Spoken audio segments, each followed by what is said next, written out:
자, 소방설비기사, 산업기사, 전기 분야, 필기 어떻게 공부해야 될 것인가, 출제 경향 등을 세세하게 살펴보도록 하겠습니다.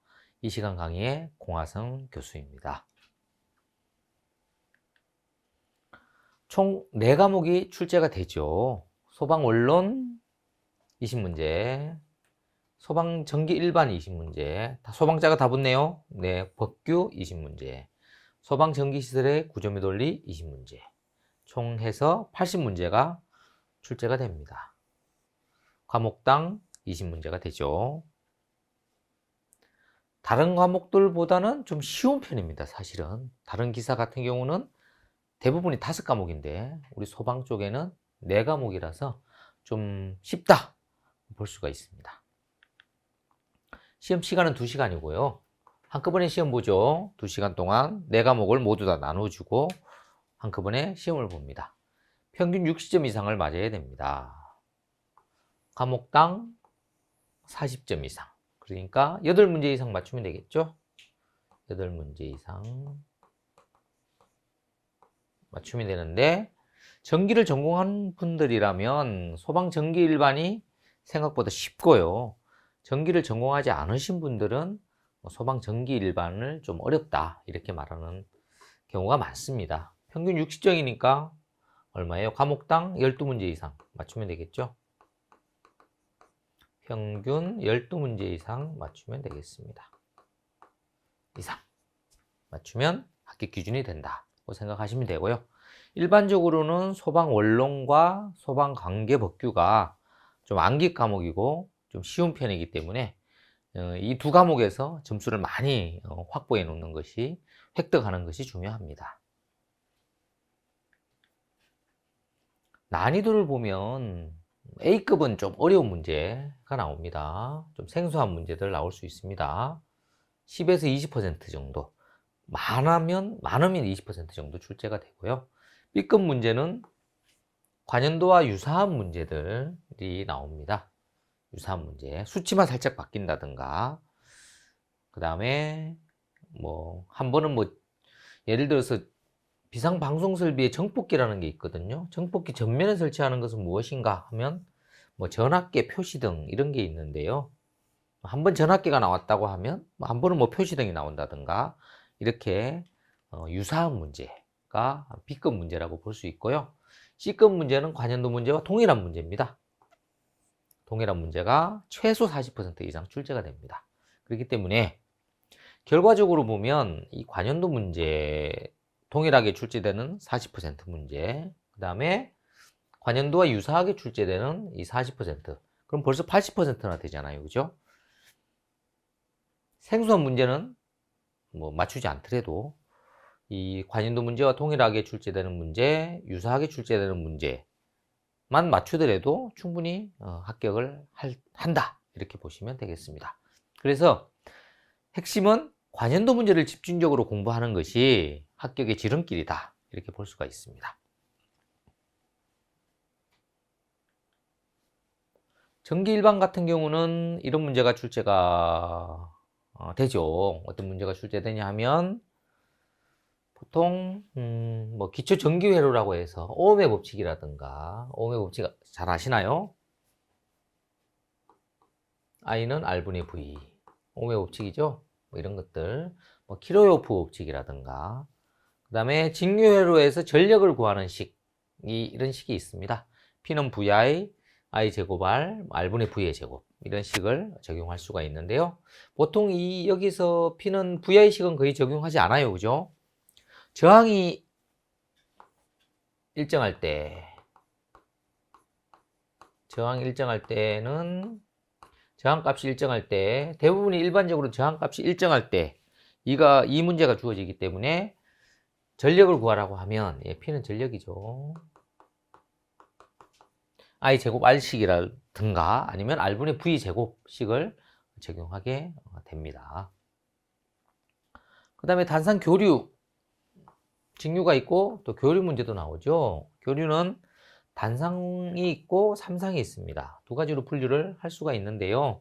단상식은 VI 코사인 세타. 코사인 세타는 무엇인가요? 역률이죠. 경률 이렇게 나오고요. 삼성일 때는 앞에 3이 붙죠. 3. 요 P는 상전압이라는 뜻입니다. 상전압, 페이스의 약자입니다. I는 상전류라는 뜻이 상전류입니다. 전류가 상에 걸려 있다.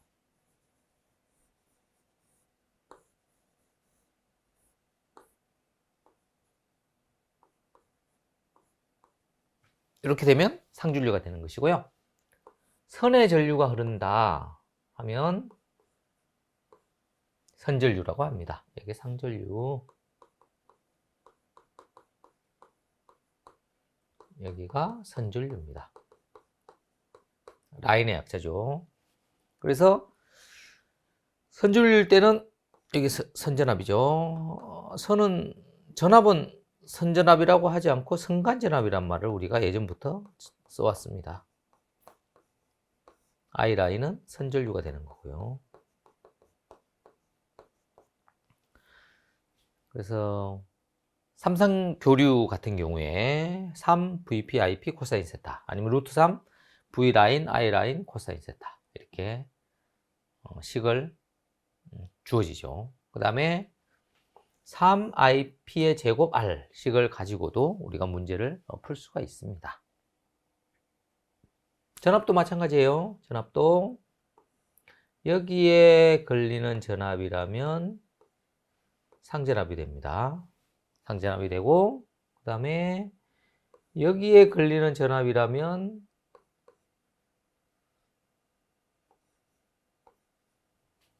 선간전압이 되는 것이죠. 두 가지를 보시면 되겠습니다. 제어도 나옵니다. 제어. 시퀀스 제어라는 게 있고 프로그램 제어라는 게 있고 또 프로세스 제어라는 게 있습니다. 프로세스 제어는 다른 말로 공정 제어라고도 하죠. 소방전기 일반이라고 해서 꼭 계산 문제만 다 나오는 건 아닙니다. 일반적으로 계산 문제 10문제 정도 나오고요. 계산 문제가 아닌 것이 한 10문제 정도 또 나옵니다. 그래서 생각보다 계산 문제가 그리 많이 나오지는 않는다는 거 기억하시면 되겠고요.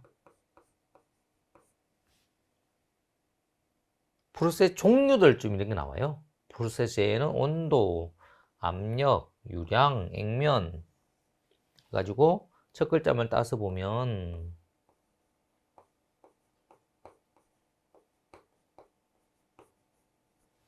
푸온 아뷰액 이렇게 해서 암기를 할 수가 있겠습니다. 이런 문제들이 주로 출제가 됩니다. 소방 전기시설의 구조 및 원리에는 이제 각 설비들이 나오죠. 소방 전기 설비에 나오는데 그 중에서 경보 설비 이런 것들이 다 경보 설비에 해당이 됩니다. 그 중에서 자동화재 탐지 설비가 출제 비율이 가장 높아요. 왜냐? 가장 많이 사용되기 때문에 그렇습니다. 자동화재 탐지 설비는 관계인한테 통보하는 것이죠. 관계인한테 통보하는 것이 자동화재 탐지 설비고, 그 다음에 소방관서에 바로 신고해 주는 것도 있어요. 소방관서에 바로 신고해 주는 것은 자동화재 속보 설비입니다. 소방관서에 바로 통보해 주는 것. 소방관서라고 하면 뭐 소방청, 소방본부,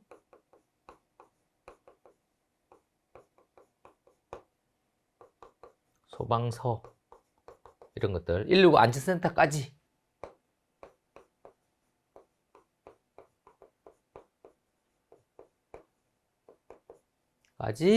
소방관서라고 말을 합니다. 그 외에도 방송으로 화재를 알리는 거 비상방송 설비, 그 다음에 비상경보 설비라는 것도 있죠. 비상경보 설비에는 두 가지가 있습니다.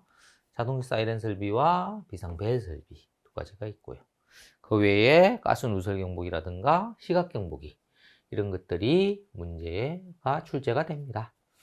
이것도 이해를 하면 암기가 더 잘 되겠지만 그렇지 않으면 무작정 또 암기해도 괜찮을 것 같습니다.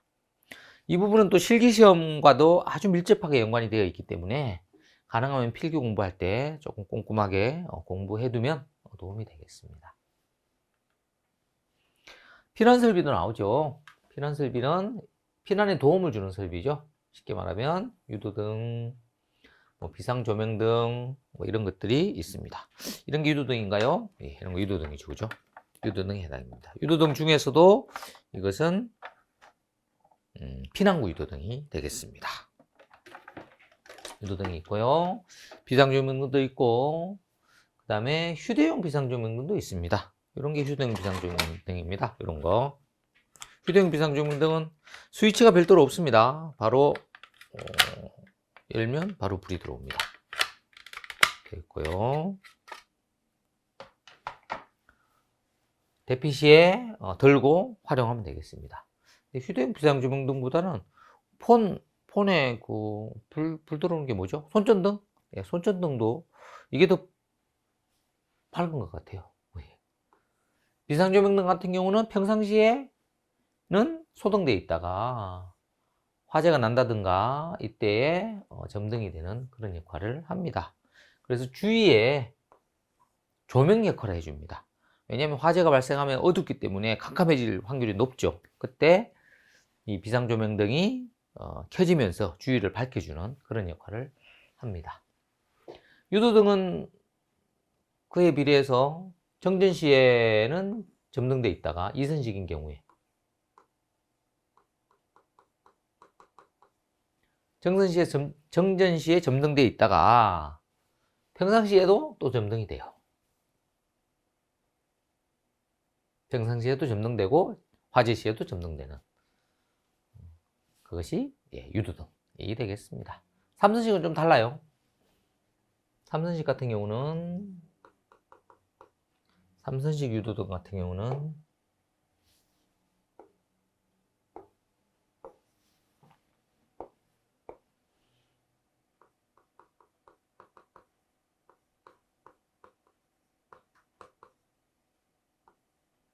평상시에 소등되어 있습니다.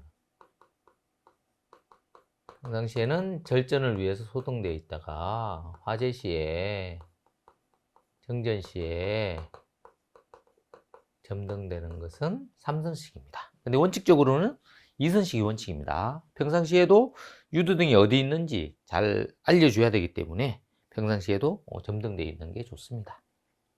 그 다음에 또 나오는 것이 소화활동 설비가 나옵니다. 소화활동 설비는 비상 콘센트 설비란 게 있고, 대표적으로 무선통신 보조 설비란 것이 있습니다. 비상 콘센트 설비는 콘센트죠. 말 그대로 콘센트입니다. 콘센트인데 소방관이 사용하는 전원 설비입니다. 쉽게 말하면. 그래서 조명용으로도 사용을 하고, 여기에 장비를 꽂아서 뭐 출입문을 자른다든지 뭐 이런 활동 하는데, 구조 활동을 펼치는데도 사용하는 그런 전원 설비가 비상 콘센트 설비가 되겠습니다. 자, 그 다음에 무선통신 보조 설비는 화재가 발생했을 때 실외에 있는 소방관하고 실내에 있는 소방관에 서로 통화를 하기 위한 그런 목적으로 사용되는 것이 무선통신 보조 설비다. 이렇게 이해하시면 됩니다.